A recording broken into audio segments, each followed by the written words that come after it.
We've got some really good experts here, and these folks are pouring their heart and their passion into ventures. To my left is Minnie Zung, and she leads cybersecurity for Jacksonville University. Next to her is Alex Hansen, and Alex is with Holon. If you're wondering what Holon is, and you remember the electric autonomous vehicle that Mark had up behind him, then that's Holon. And then finally, we have Carl Miller, who is the co-founder of an autonomous flight company. They manufacture autonomous flight products.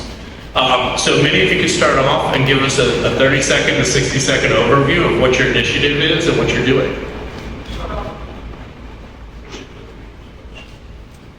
All right. Sure, of course. So we are a group of people that our innovators gonna hate us because we are doing cybersecurity. You guys have great ideas, innovative ideas, and we're like, wait, are you collecting this data?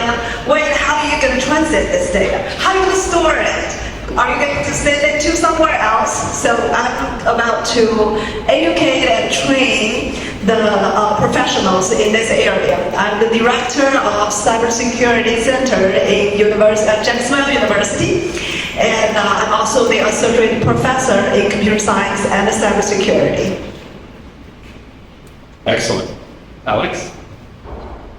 Yeah, okay. Hi, Matt. Thank you very much for the invite. Hello, everyone. Yeah, my name is Alexander Hansen. I'm the director of sales from Holon. Holon is a company that is engineering and about to manufacture the next generation autonomous vehicle, which is purpose-built. Obviously, you can hear my accent, so I'm not a US citizen, not yet. I live in the United States now for quite some time, which is 10 years. But yeah, originally I'm from Germany, so being the interface to our company, Holon, and the main company, the mother above that, which is Benteler, it might give me some advantages here, language-wise, cultural-wise, to be the interface to have a successful implementation here in the United States. Thank you. Thanks, Matt. My name is Carl Miller. I'm with a company called Vigil. We are introducing tethered drone technology into the marketplace to solve a very specific problem, and that is for portable lighting. So we have reimagined how portable lighting is going to be done to make work sites safer and more productive. Okay, well, Carl, you almost took my next question, but it's the why. So every startup has to start with a why. I've had the chance to meet you and your co-founder, so explain to the audience what your why was starting a venture like this. Yes, so my partner and I have been in a lot of businesses, and the thing that we always like to do is solve problems. And so our why started with a ride home late at night in Northern Virginia, and he came upon a construction site and got half blinded by the lights. We've probably all experienced that, right? And it's like the glare that he experienced, the inverse of that is shadow for the people that are working on the site, right? So if you see glare, they're in shadow. If they see glare, you're in shadow. Both dangerous, right? And he was like, he and I have been working in the tethered drone market for a little while, and it's like, hey, I recognize this problem. The issue is height, lack of height. We can solve that, right? It's really simple, but we don't know if we can put enough energy up there to make a difference on the ground. So we literally hacked together, like I literally made a plywood jig. It's like really embarrassing. That was the extent of my engineering capability. And we did a little test, we're like, oh my gosh, it works. Then we looked and we're like, oh, interesting. Portable light towers? Who would have thought? $5 billion a year industry, right? So, and growing by 6%. And it's a broad market, not just construction, public safety, disaster response. We're like, we think we can create a product that will fit for that market. Excellent. Thanks. And Alex, take us through what Holon is building one of the most complex projects you can build, an autonomous electric car for public use. What was your why? What got you into that? Yeah, thank you for asking that question. So I think there are two aspects, I would say. The first one, I think it has been discussed here in almost every participant in the panel, but it's the change of mobility, right? I mean, automotive is not anymore what it used to be. We see all the different mobility solutions. We see the transformation in transportation of the public transportation. So there was definitely for the company Benteler, which Holon belongs to, there was an understanding of the change in the market and how to react to that. So that was maybe, let's say, the macro. The micro is rather, Benteler is a company that is out there for more than 80 years in automotive, and even 150 years in manufacturing, as it is through tubing and through tubes and steel business. But the 80 years in automotive manufacturing, especially the past 10 years, Benteler is a very well-known tier 1 supplier in the automotive industry, got more and more assignments of complex platforms in terms of technology. We talk about battery trays, we talk about any vehicle platforms for entire vehicle models. So there was more and more organic growth within Benteler to say, okay, we are capable now to design and to develop our own vehicle. And of course, we don't want to go the old-fashioned way. If there is a new emerging market, then we want to participate to that. So these both aspects brought us to the reason why we have a Holon mover in the market very, very soon.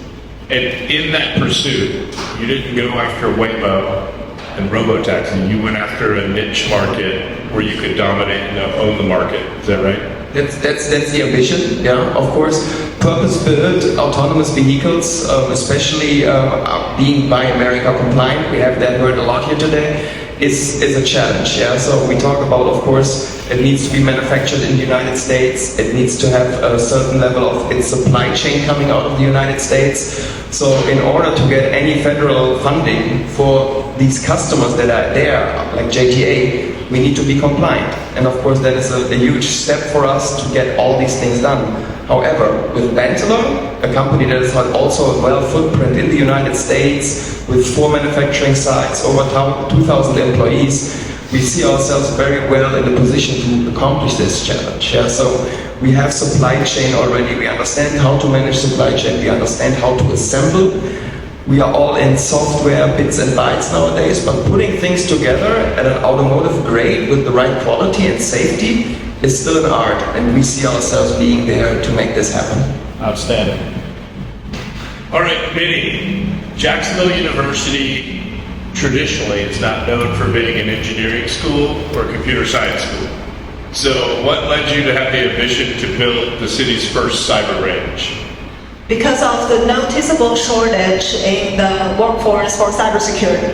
When we talk about the shortage of workforce in cybersecurity, we're not talking about how many students graduate from cybersecurity program. We're talking about how many students who graduated, who got trained from this program, is capable of handling the real-life threat, is capable to handling this supply chain risks that our engineering professionals need someone to help them taking care of.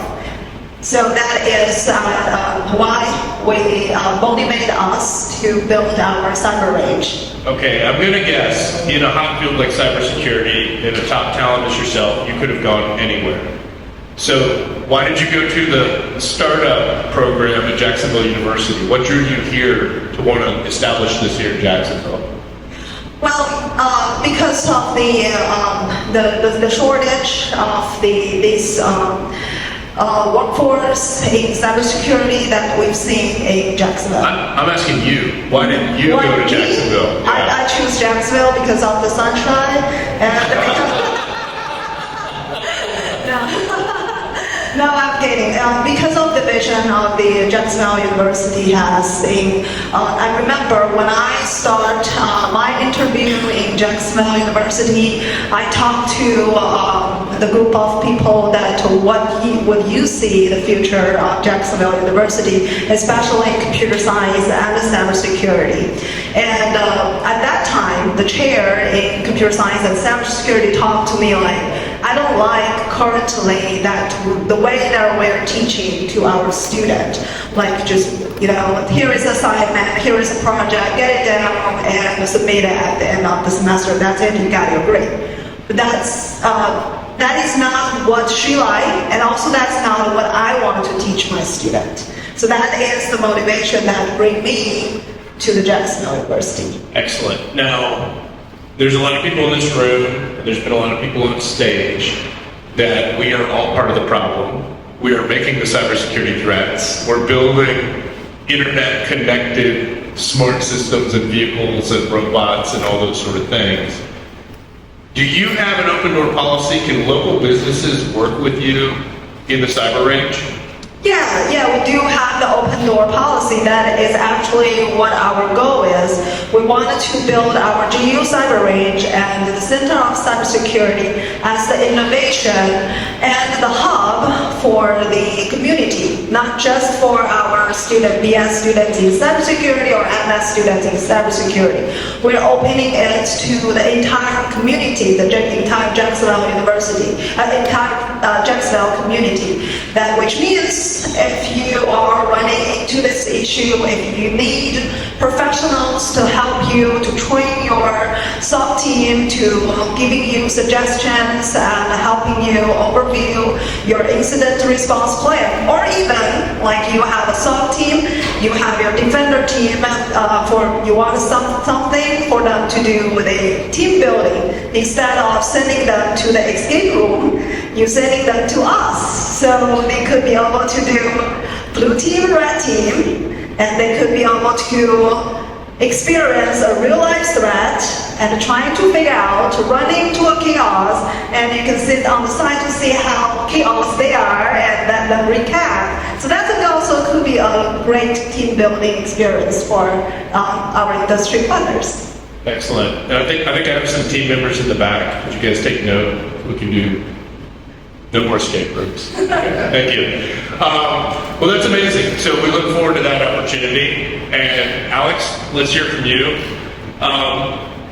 What sort of market opportunities are you looking forward to? I'm assuming a German company with a long legacy of manufacturing and vehicles. You didn't just jump into it. You must have done some research. What sort of opportunity are you looking for in this new venture in the United States?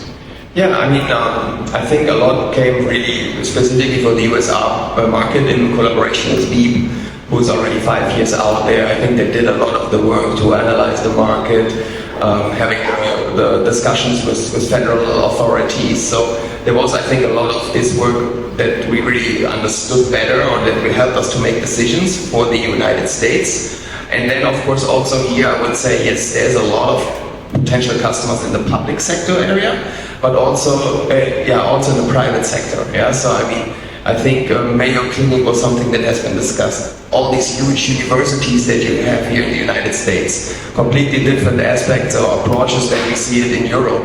So there is definitely a lot of potential for us to have these vehicles integrated on US public roads. Have you gotten far along with your plans to where you know what sort of production you're going to have in the US? We are in the final steps of making the decision where we're going to have our manufacturing site. Of course, the thing that we see is Ventilon is there. We talk about 3 or 4 already automotive manufacturing sites. So there is capacity, there is knowledge, there's a lot of things. We're of course talking about these type of investments where we have to be very clear on what makes sense. Do we utilize something that already exists, or do we have the chance to have something new in order to benefit from it in the market and logistically? Yeah, and how about the number of vehicles per year? Have you gotten that far yet? Yes, the plans for our manufacturing site right now is that we're going to have 5,000 units per year in a one-shift operation. Yeah, with efficiency gains, and then switching to 2-shift operation at some point. We probably talk rather about 12,000 units, but this is the long run. Right now our plans are, first of all, making the decision, having the facility, the factory in place, and then I think a lot of things that have been discussed before here is also workforce development, a lot of things regarding regular compliance. So huge project where all these variables all these gears need to fit into each other at the right time. Amazing. Carl, if I understand correctly, you've already got your initial milestones in the startup complete. You already have customers paying you. Can you tell us about what sort of companies or entities want Blue Vigil to bring their lighting drone to them? Sure. Little clarification. So slight delay. No surprise in the world of startups. You occasionally run into that. But yeah, so first product will hit the market later this fall. We're doing 12 paid beta customers, which are really important to start getting the product in the field and learning from their experience. Amazing set of beta customers. We've got a couple of public safety organizations. One, it's the largest sheriff's department in the U.S. Think top 50 construction firms in the U.S. 5 or 6 of them are signed up. And then one of the most exciting things is that Sunbelt Rentals has also signed on to do a trial. They buy about 1,500 portable lights a year. They would be an awesome customer to have. That's amazing. Okay, so now we're going to go to the harder part. Why is it late? But just tell us more broadly, what are some of the challenges to try to do this? Sure. So, been in a lot of startups, and usually the challenge is, finding customers. That came really easy to us, right? You see this little video clip that's been playing up there? People who work under lights for a living, they see that and they're like, wow, I get it. This is going to be amazing. So that was an easy sell. The hard part, the challenge, is startups in general are hard. Hardware is harder, right? And for us, we constrained ourselves a bit with the solution that we knew what it was going to take to win people over. It had to not just be a better light. The other bad thing about portable light towers is they're really inconvenient. They're not portable. You have to tow it. You have to have a truck. So the market was calling for something that was person portable, that you could fit in the back of a pickup truck, take anywhere, and have really low power, eventually battery powered solution. So those created a bit of an engineering challenge for us on a lot of different dimensions. So I was going to ask about that. Do I have to call Miller Electric to power your drone? Or do you have another solution? Yeah, so this will be powered a variety of ways. You can plug it into the wall if you have wall power. Most construction sites don't. But the proliferation of EVs on construction sites, so vehicle inverters can power this, as well as something as small as a 2,500 watt camping generator, the type that you take to a Jags game and power your TV. Super. How about the future? Are you going to roll out any other product options? Yeah, so the height that gives us an advantage in lighting gives us an advantage in a lot of things. So we purposely did not put a camera on here because we didn't want to be confused with, oh, you're just another drone.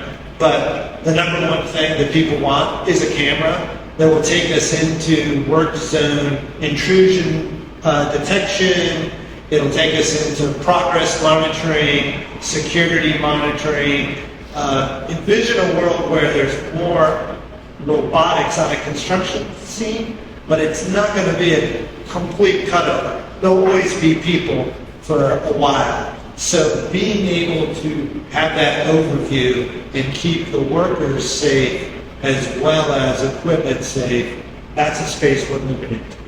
Super. And Minnie, I know you don't have your notepad, but he gave you your project list, right? You heard that? Yeah. All right. Yeah. Let's take it over to Holon for a second, and let's hear a little bit about you. What is the future? We've seen the or some of us in the room have seen the prototype. I've seen the prototype. It's amazing, and Mark told us some of the inspiration behind it. But what are you guys? Is that your production model, or do you have a roadmap of upgrades and adaptability coming out in the future? Yeah, I have to disappoint you that this base won't be part of the serial vehicle. Yeah, so this is of course something for the show car purposes that we had in 2023, the CES. But we definitely had, from an engineering point of view, the ambition to have this vehicle that you see here, that's our show car, that it's very close in the series production. Yeah, so this appealing factor is very important. Yeah, so that people really feel confident stepping into this vehicle, trusting the technology and getting from A to B in a vehicle without a steering wheel, brake pedals and so on. So this is one of the biggest challenges. But also on the same side, I think when we get this trust and confidence from the ridership, then I think there's more or less the sky is the limit in order to provide a very good service for public transportation. Excellent. And how about connectivity? It looks like a smart vehicle. Certainly, I'm sure it has a lot of technology. Will operators or users be able to connect to the vehicle with their smartphone or some other way? I mean, we have also in collaboration with Beep, of course, there you saw probably before Autonomous, which is a system that is helping really to coordinate fleet management, ridership engagement. So there's the main interface. And then, of course, there's also an interface to the vehicle in order to make sure that we have all the things considered in order to have vehicles available. We talk about ADA compliance, so how does the vehicle recognize that we might have a passenger that requires a ramp, or that the wheelchair restraint system needs to be activated. So, of course, there's a lot of things that really work with a phone or have any kind of software and interaction. But of course, coming to cybersecurity, I'm not a software engineer, but what I can say is we definitely follow all the automotive standards that are out there, and they are quite high. I mean, ISO 21434 2022, if I'm not mistaken, is one of these standards where I've definitely a whole engineering team and homologation team for US regulations is working on. Outstanding. And then a fun question.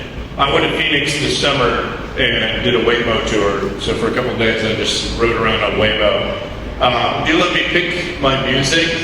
It let me pick the display on top of the vehicle. Are you guys planning any fun features for users to get them excited about the vehicle? I mean, the interaction is important since we don't have this bus driver anymore. And I think giving a lot of credit to these people because they do much more than just driving, right? I mean, we talk about surveillance, we talk about being there in an emergency. So we need to cover all these aspects, of course, through software. The problem is maybe if you want to listen to your favorite tunes that other people in the movement might don't like it. So we don't really have, I think, at least maybe talking to our engineering team, not a solution for that. But we definitely want to have it very customized. I mean, the displays that we have in the vehicle are, of course, designed and give a way to interact. There's a two-way audio communication installed in order to talk to people in the control centers. So as much as it is in the public transport, we definitely try to have this covered. Right. And then final question, I believe you're going to have a lot of screens, a lot of imagery inside the vehicle. Will that be customizable? So for example, on a Jaguars game day, can we celebrate the Jaguars? Or if a business wants to advertise inside the vehicle, is that going to be an option? I think this is always part of an RFP or money question, how much customization adjustment is required. But of course, the display is there to share information. And of course, we talk about P3 options or anything like that. And of course, maybe having certain advertisements and these type of things are part of our strategy and of our product management team. So yeah, we're gonna definitely have something in place sooner or later. Outstanding, great. All right, Vinny, let's hear from you. So tell me, I mentioned it and I kind of got ahead of you. What is the cybersecurity range? What is the cyber range? And then, is it a place? Is it a thing? Is it a software? What is that? I think both a place and also both a simulation software. So our GU Cyber Range provide up to 60 virtual machines, which include what you can test in enterprise level network, such as host network segmentations, the server segmentations, the SIEM, which is SIEM, with the servers that you can keep an eye on different devices and keep an eye on these logs. And also the DMZ, which are the servers facing to the external network. And most importantly, to our IoT devices, we also have the OT segment, because we wanted to separate these IoT devices from your critical system. We don't want to keep them with the same network system with your servers, with your data servers, right? So that's also what we provide in the GU Cyber Range. So that is a cloud-based cyber range system that allow our cybersecurity professionals, engineers, students to be able to experience the enterprise level network, manage the enterprise level network, and also be able to experience a real-time threat that could be triggered by me. Now we know why you took the job. Or that could be able to triggered by your teammates. We could be able to separate our students or our trainees into a red team, a blue team, and the red team could try all these combinations of attack or threats to the system, and we could let the blue team protect it. So we can do it in-house.